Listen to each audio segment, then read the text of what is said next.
نه دا کوم سبا چې نن مونځ او دس کېږي په دې جماعتونو کې دا ټوله دوکه ده.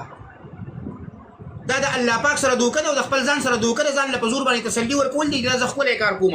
حالانکې دا ودرېږه د دې په باره کې درته آیات وایم. ورېږه آیات ته وایم. اعوذ بالله من الشیطان الرجیم بسم الله الرحمن الرحیم. ومن الناس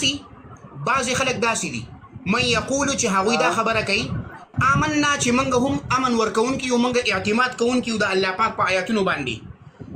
آمنا بالله موږ د الله پاک په آیاتونو باندې اعتماد کوو، وبالیوم الاخر او موږ په ورځ د آخرت باندې اعتماد کوو. الله پاک سوی وما هم بمؤمنین، دا اعتماد والا نه دي. اوس چې دا کم خلک لګیا دي کنه په دې جماعتونو کې دا منځونه کوي، د دې منځونه قبلېږي. دا منافقان دي، دا دوکه ورکوي الله پاک. لا یخادعون الله والذین. السلام علیکم. دا شخص چې د دعوه کوي چې په مسجدونو کې چې دا کم خلک منځونه کوي، دا مسلمانان منځونه کوي، دا مؤمنان نه دي، دا منافقان دي. دیو ځان ته او الله ته دوکه ورکوي او بیا وایي چې دا خبره زه نه کومه، دا قرآن وایي. او دې دپاره چې دی د سورة بقرې 8 نمبر آیات لولي چې الله رب العالمین فرمایي ومن الناس من يقول آمنا بالله وباليوم الآخر وما هم بمؤمنين. دا خبره یوازې چې دی مسلمانانو پورې خندا او طعنه کول نه دي، بلکې د دې شخص دا خبره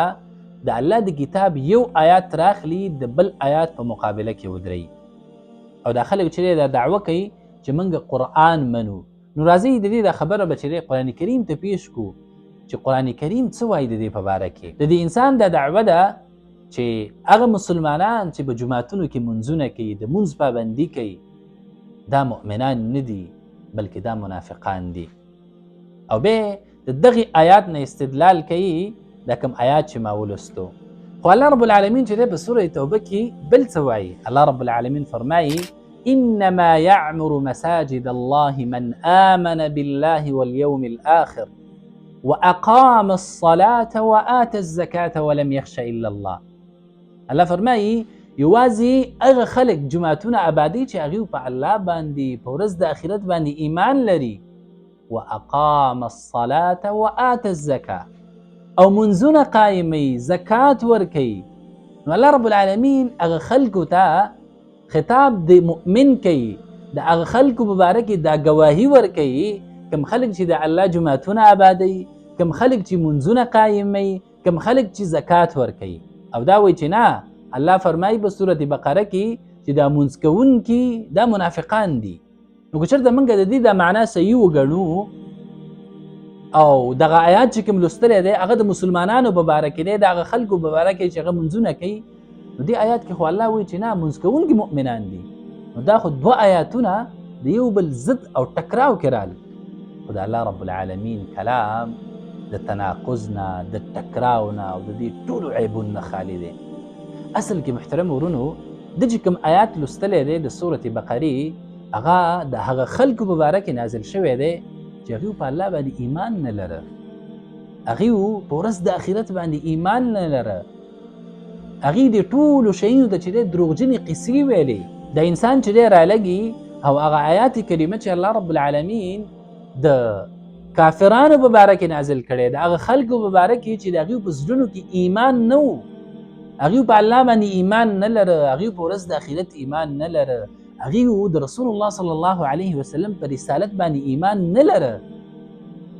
او دا رالګي دغه آیات چې دی په مسلمانانو باندې تطبیقوي. هغه مسلمانان چې په الله ایمان شته، په ورځ د آخرت ایمان شته دی، په رسول ایمان شته دی، او منځ کوي، زکات ورکوي، د اسلام 5 بنا مني، عمل کې راولي، او دا رالګي دغه آیات چې دی په دې باندې تطبیقوي. راځئ د سورة بقرې ته لږ وګورو او د دې نه وروسته د آیاتونه مو وایو چې الله رب العالمین د چا په باره کې خبرې کوي او دا خلک رالګي او دغه آیاتونه په چا باندې تطبیقوي. الله رب العالمین د دې 8 نمبر آیات نه کوم چې دی لوستلی دی د 14 نمبر آیات پورې د منافقانو 15 صفات ذکر کوي او د هغې بد خویونه ذکر کوي. او دا هغه منافقان وو چې په مدینه منوره کې عبدالله بن ابی بن سلول مشري کوله. دیو په الله باندې ایمان نه لره، دیو په رسول الله صلی الله علیه وسلم باندې ایمان نه لره. الله د هغوی په باره کې څه فرمایي؟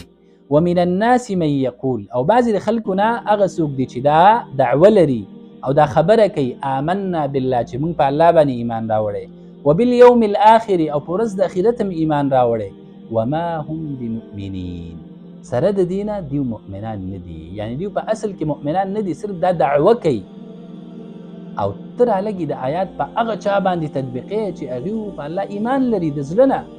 به ورپسې نهم نمبر آیات کې الله څه فرمایي یخادعون الله دیو د الله سره دوکه کوي والذین آمنوا او دا هغه کسانو سره چې ایمان یې راوړی دی نو دلته دا خبره د چا ذکر ده د هغه خلکو چې هغوی مؤمنان نه دي په اصل کې ځکه د چا سره دوکه کوي والذین آمنوا د هغه کسانو سره چې ایمان یې راوړی دی په الله باندې وما يخدعون او بیا الله رب العالمین فرمایي چې دیو دوکه نه کوي مګر د خپل ځانونو سره الا انفسهم وما يشعرون او دیو چې شعور نه لري ورپسې نمبر آیات کې الله څه فرمایي فی قلوبهم مرض د دیو په زړونو کې مرض دی فزادهم الله مرضا الله چې دی د دیو مرض زیات ک ولهم عذاب الیم او دیو لپاره چې دی دردناک عذاب دی بما كانوا یکذبون په سبب د هغه څه چې دیو تکذیب کړی دیو دروغجن ګڼلی په الله ایمان نو راوړی په رسول ایمان نو راوړی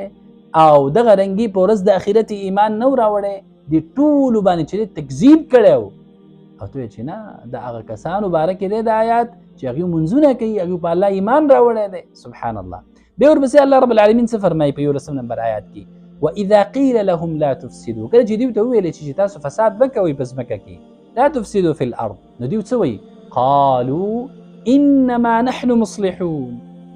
یقینا همدا خبره ده موږ خو چې دی اصلاح کوونکي یو ورپسې نمبر آیات کې الله څه فرمایي الا انهم هم المفسدون خبردار همدا خلق چې دی دا مفسدان دي دیو فساد فی الارض کوي ولكن لا يشعرون لیکن دیو چې دی شعور نه لري به دیارلسم نمبر آیات ته وګوره الله رب العالمین دیو باره کې څه فرمایي واذا قیل لهم آمنوا کله چې دیو ته وویلی شي چې تاسو ایمان راوړئ کما آمن الناس لکه څنګه چې خلکو ایمان راوړی دی داسې ایمان راوړئ په الله باندې دغه په رسول باندې او د الله د رسول چې تاسو ته څه وایي په هغې باندې نو دیو به د دې په جواب کې څه فرمایل الله رب العالمین فرمایي قالوا دیو به ویل انؤمن کما آمن السفهاء موږ داسې ایمان راوړو لکه څنګه چې بیوقوفانو ایمان راوړی دی چې د رسول الله په هره خبره پسې ور روان دي په الله باندې د آخرت په باره کې چې کومې خبرې کوي چې بیرته به راژوندي کېږي تاسو سره به حساب کتاب کېږي پل صراط به وي په هغې باندې به تېرېږي جنت به وي جهنم به وي دا ټولې خبرې چې دی دغه خلکو ته هسې دروغجنې قیسې ښکاره کېدلې لکه څنګه چې نن سبا بعضې خلکو ته دا دروغجنې قیسې ښکاري نو دوی به څه ویلې چې موږ داسې ایمان راوړو لکه څنګه چې بیوقوفو ایمان راوړی دی بیا الله رب العالمین همدې خلکو د بیوقوف ویلی دي او څه فرمایي الله فرمایي الا انهم الا خبردار انهم دیو چې دي هم السفهاء همدا خلک چې دی بیوقوفه دي چې هغه خلکو د دیو نسبت کوي کومو خلکو چې د رسول الله صلی الله علیه وسلم په رسالت باندې ایمان راوړی دی ورځ د آخرت حق ګڼلی ده حساب کتاب حق ګڼلی دی بعثت حق ګڼلی دی ولكن لا يعلمون لیکن دیو چې دی نه پوهېږي ورپسې نمبر آیات کې الله رب العالمین څه فرمایي واذا لقوا الذين امنوا او کله چې دیو ملاقات وشي د مؤمنانو سره هغه خلکو چې په الله او دغه په رسول او په ورځ د آخرت ایمان راوړی نو دیو ته څه وایي قالوا آمنا بالله موږ ایمان لرو په الله باندې ایمان هم راوړی دی په الله باندې خو بیا څه فرمایي الله واذا خلوا الى شیاطینهم کله چې دیو د خپلو شیطانانو خپلو مشرانو سره یو ځای شي نو هغوی ته څه وایي قالوا انا معكم من خو تاسو سره یو دا موږ چې د ایمان خبرې کوو دا خو موږ ټوکې کوو استهزاء کوو ټیم پاسې کوو انما نحن مستهزئون نو دا ټول آیتونه الله رب العالمین د هغه خلکو په باره کې نازل کړي دي چې هغوی په ورځ د آخرت باندې په الله باندې بالکل ایمان نه لره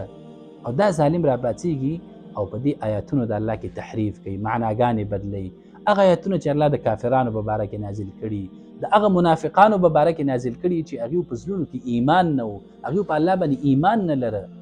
او په مسلمانانو باندې تپي په مسلمانانو باندې تطبیقوي زما ډېرو محترم ورونو لکه څنګه چې مونږ تاسو ته مخکې ویلي وو چې دا خلک یوازې د رسول الله صلی الله علیه وسلم د احادیثو نه منکر نه دي بلکې دیو د قرآن نه منکر دي، د قرآن کریم په آیاتونو کې تأویلونه کوي، تحریفونه کوي، د ځان نه معناګانې کوي. هغه آیاتونه چې الله رب العالمین د کافرانو په باره کې نازل کړي دوی را لګي او په مؤمنانو باندې تطبیقوي. او کله چې موږ دا خبره کوو نو هغه خلک چې په غیر شعوري ډول سره په دیو پسې ورپسې دي او په دیو پسې ور روان دي نو په هغوی باندې درنې لګي.